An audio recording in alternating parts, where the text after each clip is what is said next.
Pengacara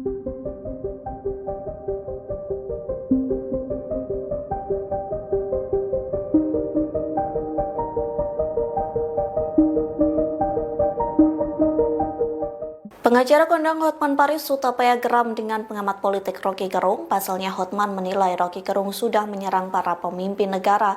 Menanggapi hal itu, Hotman menilai seharusnya Roky Gerung dijerat hukum.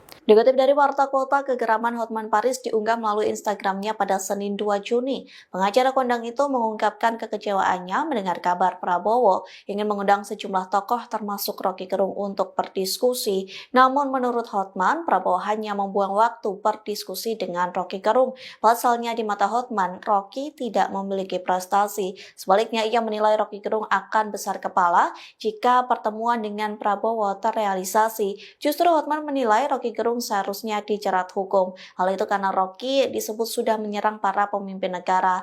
Lebih lanjut, Hotman tidak melarang atau mempermasalahkan terhadap sebuah kritikan. Namun Hotman meminta kritikan itu disertai bukti prestasi bisnis atau politik. Download Tribun X sekarang, menghadirkan lokal menjadi Indonesia.